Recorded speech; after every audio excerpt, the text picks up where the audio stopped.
जय हिंद दोस्तों, स्वागत है आपका गणित सीखे पर। मैं मुरारी कुमार और आज आपके लिए लेकर आए हैं शंकु का सभी सूत्र।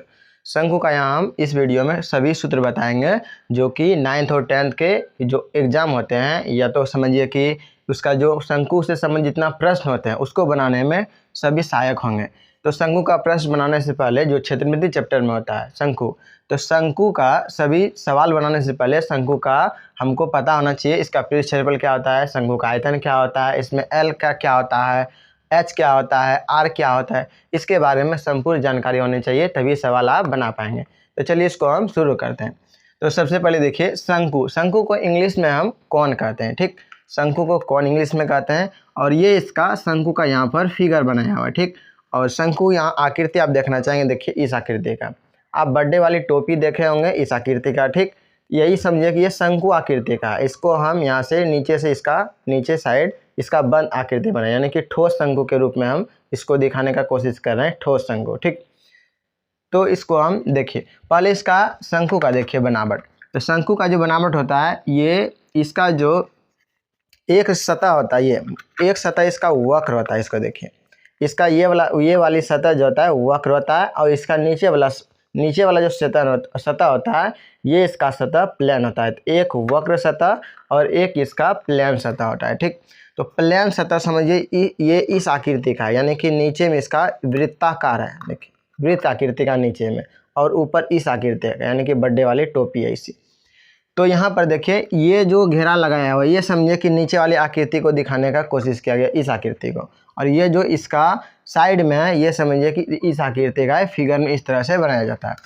तो यहाँ हम इसका देखते हैं। तो सबसे पहले जो शंकु है, ये शंकु का यहाँ से यहाँ तक, यानी कि इसका जो ये नीचे वाला हिस्सा है, ठीक, टोटल एक साइड से इसका केंद्र होते हुए बीचों बीच जो दूरी होगा, ठीक, ये दूरी कहलाएगा बीचों बीच वाली, इसका व्यास कहलाता है। ठीक, व्यास कहेंगे इसको, यहाँ से यहाँ तक का। और इसका जो केंद्र होगा, यानी कि इसका जो नीचे वाला सिरा वृत्त आकृति का होता है, ये जो वृत्त का जो केंद्र होगा, केंद्र से सतह के बीच के दूरी को हम इसका त्रिज्या कहेंगे। यानी कि पूरा यहाँ से यहाँ तक दूरी इसका व्यास हो जाएगा, और इसका केंद्र से सतह की दूरी हो जाएगा इसका त्रिज्या। ठीक, इसके बाद देखिए इसका जो शंकु का जो ऊपरी सिरा, यहाँ से इसका ऊपरी सिरा से इसके जो नीचे वाले सिरा जो वृत्ताकार होता है, उसका जो केंद्र होता है, ये दोनों के बीच का जो दूरी होगा, एकदम न्यूनतम दूरी, या बोल देंगे लंबिक दूरी, या इससे हम इस पर अगर हम लंब डाल देंगे इस बिंदु पर, तो ये जो इसका दूरी होगा, ये इसका कहलाता है शंकु का ऊंचाई। और ऊंचाई को इसको हम h से सूचित करेंगे। ठीक, इसके बाद जो ये आपको सिरा दिख रहा है, ये सिरे से इसका किनारे का, यानी कि इस शंकु का आकृति में देखिए ये जो इसका सतह है, यानी कि ये शीर्ष से यहाँ तक की जो दूरी, तिरछी दूरी ये है, इसको हम कहते हैं तिर्यक ऊंचाई। ये कहलाती है तिर्यक ऊंचाई, तिर्यक ऊंचाई, तिर्यक ऊंचाई इसको कहेंगे। ठीक, और तिर्यक ऊंचाई को L से सूचित करेंगे। तो ये इसका यहाँ से यहाँ तक की दूरी तिरछी ऊंचाई कहलाएगी, और तिरछी ऊंचाई इधर भी, दोनों तिरछी ऊंचाई यहाँ पर समान है। ठीक, और यहाँ से केंद्र तक दूरी इसका ऊंचाई कहलाएगा, और इस सतह से, यानी कि इस बिंदु से ये सतह तक की दूरी इसका कहलाएगा त्रिज्या। यानी कि आप समझ गए शंकु में तिरछी ऊंचाई यानी तिर्यक ऊंचाई L होता है, और इसकी ऊंचाई यानी कि H, और इसकी त्रिज्या यानी कि R। और यहाँ पर ये समझे पूरा इसका दूरी यहाँ से यहाँ तक व्यास हो जाएगा। कभी क्या होता है सवाल में D का मान दिया रहता है, यानी कि व्यास दिया रहता है, त्रिज्या नहीं दिया रहता है।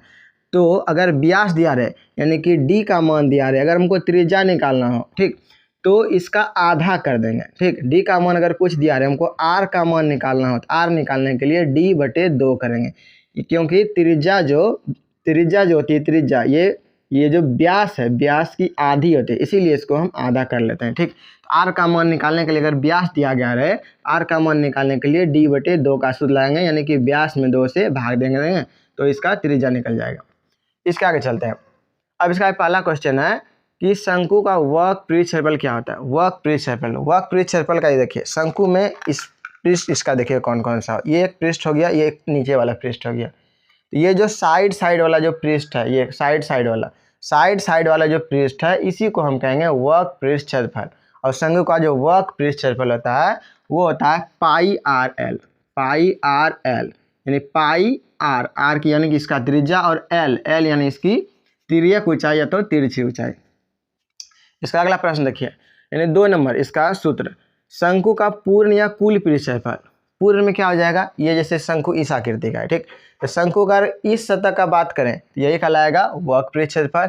लेकिन इस सतह और इसका नीचे वाला सतह दोनों को अगर हम जोड़ दें, दोनों को ऐड कर दें, तब यही कहलाता है इसका कुल पृष्ठ क्षेत्रफल या पूर्ण पृष्ठ क्षेत्रफल। तो देखिए कुल पृष्ठ क्षेत्रफल में क्या आ जाएगा, यानी कि इसका नीचे वाला और ये ऊपर वाला, तो दोनों को जोड़ना है। तो इसका जो वक्र पृष्ठ क्षेत्रफल होता है वो होता है पाई आर एल, ठीक। और प्लस इसका नीचे वाला हिस्सा होता है एक वृत्त आकृति का, यानी कि वृत्त का क्षेत्रफल।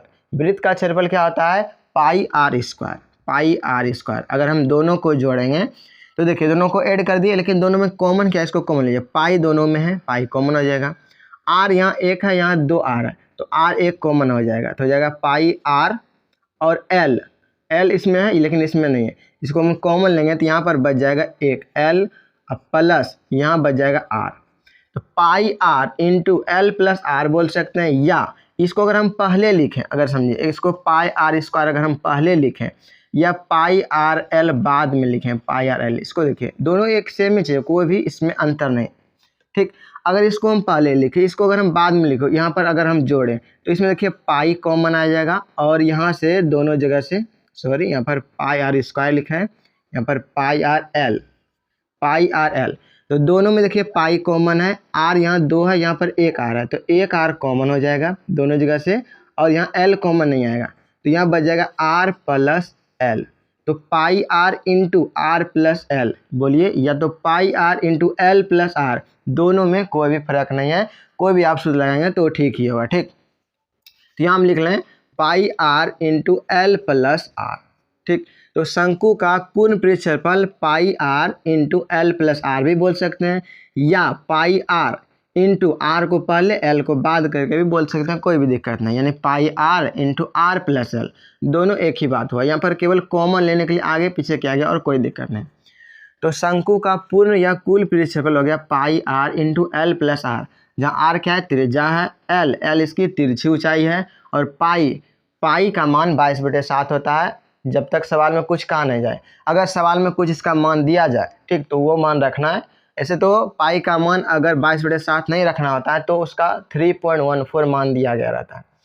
तो अगर सवाल में लिखा रहे 3.14 यूज करना है तब वो करेंगे, नहीं तो पाई के जगह हम 22/7 रखेंगे, और बीच में समझिए यहाँ पर गुना का चिन्ह है, यहाँ पर इंटू, ठीक। ये दोनों को जोड़ना है, फिर इसको पाई और आर से गुना करने इसका सूत्र हो जाएगा, और इसका सवाल बनाने टाइम हम इसका मान रख के इसका निकाल सकते हैं, इसका कुल पृष्ठ क्षेत्रफल। अगला है शंकु का आयतन, यानी कि ये जो शंकु अगर मान लिया ठोस है, तो ये जितने भी जिस चीज़ से बनी हो, जितना इसमें टोटल चीज़ यूज हुआ है, ठीक, जैसे कि मान लीजिए कि लकड़ी का है, टोटल कितनी लकड़ी का इसमें लगा, तो उसके इस स्थिति में हम उसका आयतन निकालते हैं, ठीक। तो शंकु का आयतन जो होता है 1/3 पाई आर स्क्वायर एच। शंकु का आयतन होता है 1/3 पाई आर स्क्वायर एच, आर त्रिज्या और एच इसकी ऊंचाई हो जाएगी, शंकु की ऊंचाई।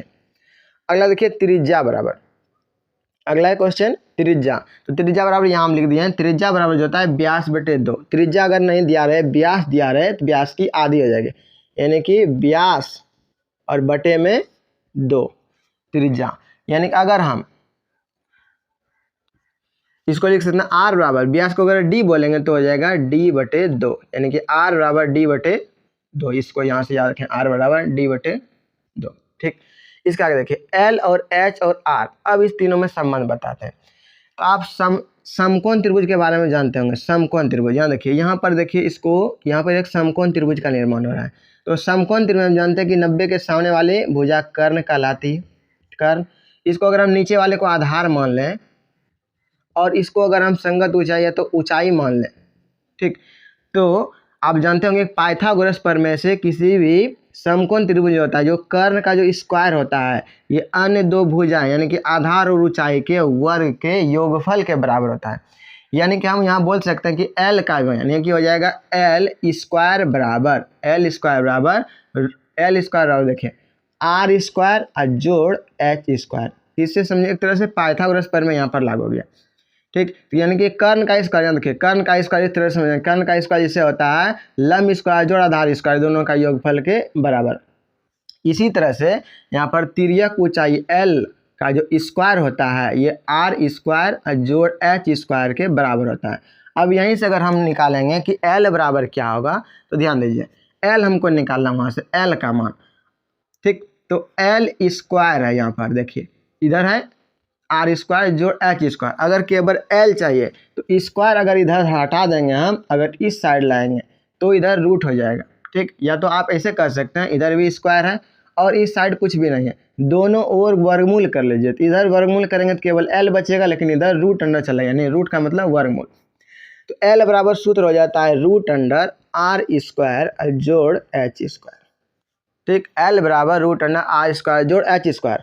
आप ये इस दोनों में से किसी को पहले लिख सकते हैं, कोई दिक्कत नहीं। यानी एल बराबर हम ये भी बोल सकते हैं एच स्क्वायर पहले और आर स्क्वायर को बाद में, तो भी कोई दिक्कत नहीं। अगला यानी कि इसे हमको एच का मान निकालना है। तो पहले जो हम लिखे थे इसी से देखिए एच का मान कैसे निकालेंगे।